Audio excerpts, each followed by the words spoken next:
Hello and welcome to Series 3, Episode 9 of the Haiku Pea podcast. I'm Patricia and I regularly put together and host this podcast. But today I'm joined by Hifsa Ashraf, all the way from Pakistan, who's going to give us a reading of 3 of her monoku, along with a commentary about her thought process. Sadly, by the time you listen to this, it'll be too late for you to become inspired by her work and to submit to the Haiku Pea podcast monoku episode, which comes out on the 18th of May. But if she inspires you to try your hand at writing monoku, I'm sure we'll both be delighted.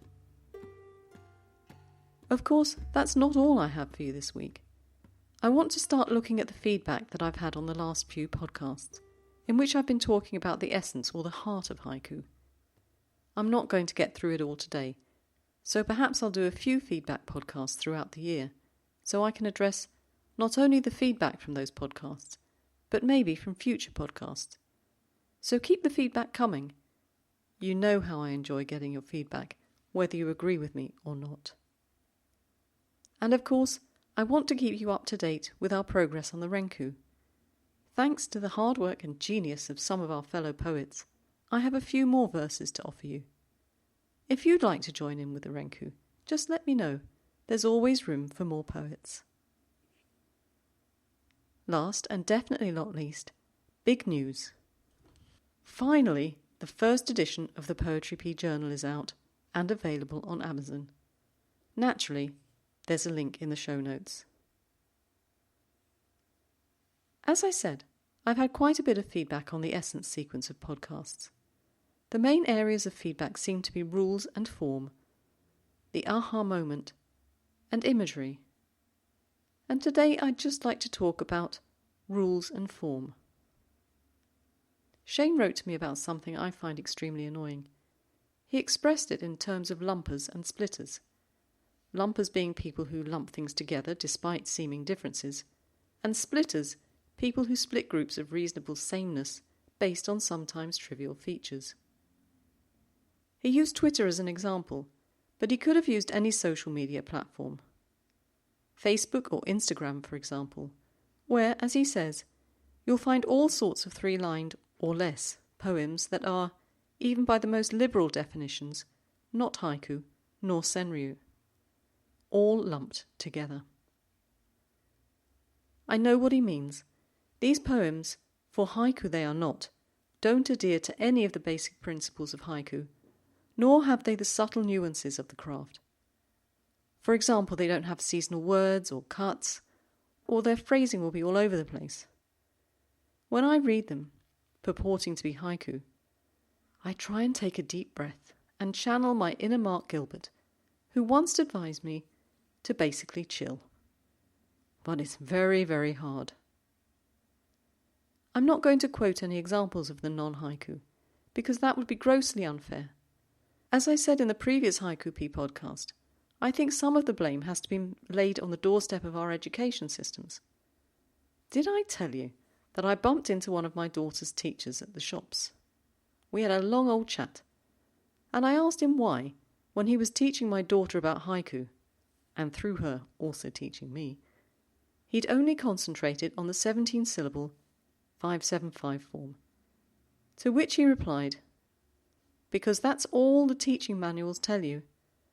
Anything I've ever read about haiku has told me that those are the rules. I don't know any different." I expect he's not the only teacher who has not explored haiku in its fullest forms. So how do you feel when you trawl through social media and come upon the non-haiku? Are you happy to be a lumper and leave them there under the heading haiku? Or are you a splitter who wants to shout, "No, no, no, no, no, micropoem you might be, but haiku thou art not"? I think you probably know which side I'm on. Anyway, I'm glad I got that off my chest. Thank you to Shane for giving me the opening to have a bit of a rant. Much appreciated. Now, I mentioned Mark Gilbert. Whenever I'm having that internal rant, I always think of him and wonder, what would Mark say? I wasn't disappointed, because of course, he did send me some feedback. In his feedback, he briefly covered the topic I've been talking about, but he also gave me some feedback about my interpretation of Bashu's Summer Grasses haiku. I think I'll come back to the latter feedback in a later podcast, because it's quite complicated, raises quite a few other issues we can all start thinking about, and as well as Mark, a number of you wanted to discuss further the idea of the moment, imagery, and interpretation. And so we will. Wayne Kingston suggests a forum or a survey. And Wayne, if I can figure out how to create a survey and some relevant questions, I'll send it to those of you on the mailing list. If you'd like to be on the list, you can sign up on the poetrypea website. And so to return to the idea of lumpers and splitters, rules and form. Should there be rules or not? Do rules help or hinder creativity? Mark suggests, if I read him right, that rules could be helpful, not just to create, but also to push against and evolve the genre. He uses the example of a sonnet and says, if I decide to write a sonnet, for example, I can look up what a sonnet is, the history and the variations of the form, see examples and the way that people have pushed the rules in many directions and continue to do so. I don't have to worry about what subject matter to choose, or what sort of words it should or shouldn't use. Mark suggests that this leads to a more diverse sonnet community, if such a thing exists. If you're interested, I found an article which does describe the evolution of a sonnet. The link will be on the show notes. There have been a number of variations throughout the years. But I think that there has always been a structure to it, a basic structure, a framework on which the sonnet grows. In a haiku context, what would be the basic framework around which we write our verses? I think my argument would be that we have to understand what it is that makes a haiku, the spirit or the essence of it, because the haiku has moved on from a basic framework or form. There are so many ways to write a haiku. 3 lines, 2 lines, monoku, single words. And then, of course, there's senryu. So I think form no longer works as a framework, which is why I was trying to get a list going of things that Wayne calls haiku essentials, things that matter when you're writing haiku. What does distinguish it from another form of poetry? And yes, I do regard haiku and senryu as poetry. Do you? So this is why I love feedback. Thanks to all of you for taking time to send me emails. It gives me so much to think about. And I'd welcome any thoughts you might have on rules, form, essentials. Just email me. So now we've come to the renku.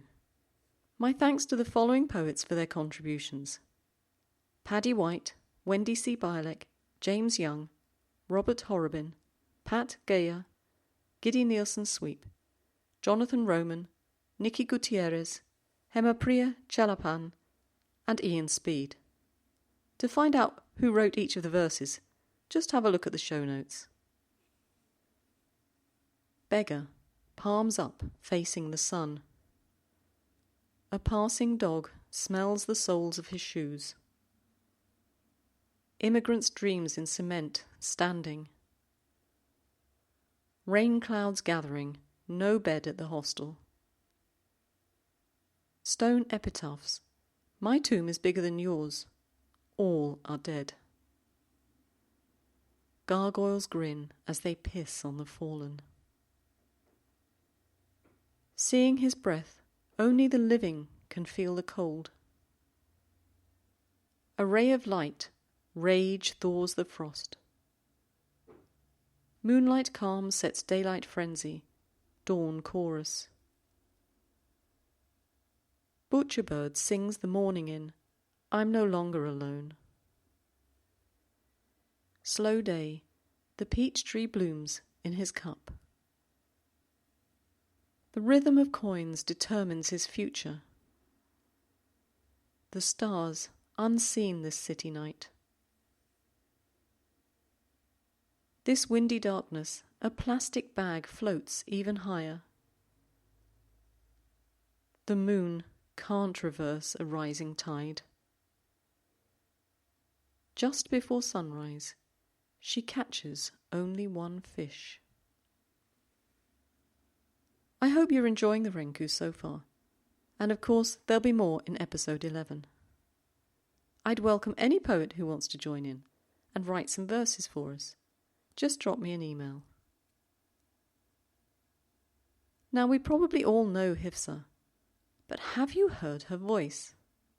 For our pleasure, I would like to introduce a reading by Hifsa Ashraf. You won't find her commentary in the show notes, but you will be able to read her monoku. Hi there and salam. I hope everyone is feeling well and self-isolating, as this is important. This is my first recording of haiku poetry, and I must thank Patricia for the encouragement. I've written 3 monoku about my deep feelings of self-isolation. As I feel being a part of this world, I'm also influenced by this pandemic, both emotionally and mentally. My first haiku is about the lockdown, where I feel I am in self-imprisonment. Though this haiku is inspired by the lockdown in Kashmir, where people are suffering due to hunger, torture, and mental health issues. So let me first read this haiku and then I will share my thoughts about it. Evening wind, the fence wire collapsing the stars. Evening wind, the fence wire collapsing the stars. I always observe the various aspects of nature very closely because it inspires me deeply. Evening wind is therapeutic when I feel I'm down or tired of my daily work routine, and it suits me when I want to meditate in an open place after having a busy day. In this context, evening wind carries the invisible particles that are poisonous, maybe due to coronavirus, that influence my thoughts, my creativity, and even my feelings. I feel as if I am in prison, where I cannot use my freedom of expression. I cannot make constellation with stars, that is my hobby, and I cannot even share my feelings. In this monoku, the fence wire symbolizes the circumstances around me that are really disturbing due to some bitter realities and chaos we are living in. My second haiku is about my favorite theme, that is shadow. I've written many monoku and haiku about shadow and even about darkness. So this one I shared on Twitter when Nicholas asked to share a haiku about this pandemic. So here it is. Self-isolating, my shadow in the dark. Self-isolating, my shadow in the dark. So this is my first experience of self-isolation for this long, and I'm still not ready to accept it. Or maybe I need more time to get adjusted to the new normal. I feel as if this self-isolation has taken away my urge to write, as nothing inspires me these days. I feel myself in the dark all the time, as there is no way of doing catharsis, or ways to dig out myself and bring out some unknown feelings on the surface. Yes, it is difficult, but it is a different experience of my life. My third haiku is about coronavirus, as we have been hearing this word more than a month, and ironically we still can't see it. It seems like it is everywhere, and we are in a constant fear of contracting it. So my haiku is: invisible enemy lurking through both sides of the window. Invisible enemy lurking through both sides of the window. Being an invisible enemy who attacks us but doesn't show its identity is more disturbing, both physically and mentally. We are in a constant fear of contracting it, no matter how careful we are. Both sides of the window are more like my inner feelings, my inner self, and my surroundings that make me uncertain and suspicious about the current circumstances. And I feel as if I am being watched by this invisible virus. And this is not less than a nightmare. So here are my 3 monoku about COVID-19. I hope you will like it. Please don't forget to share your views about my thoughts and about my Asian accent.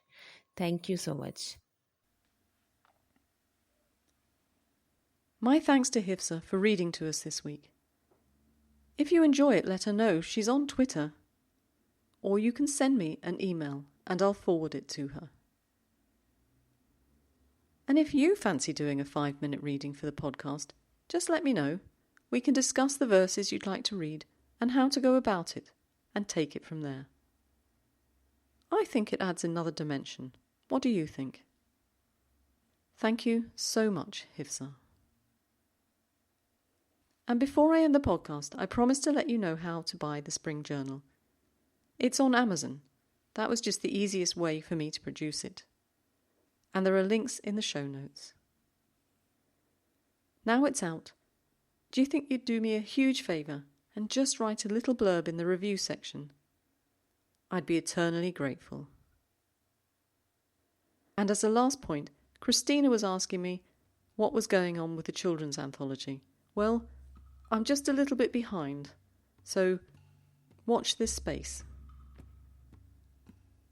Thank you as always for coming along and listening to the podcast, for all your feedback and all the poetry you submit for the topics. I'm so grateful for all of that, and for the support you've given me for the PTV moments on YouTube. If you haven't tried them, watch them. You'll find them on the poetrypea website, as well as on YouTube. But for now, till next time, keep writing.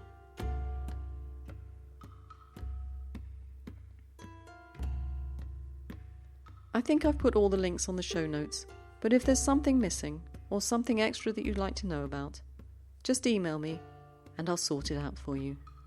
Ciao!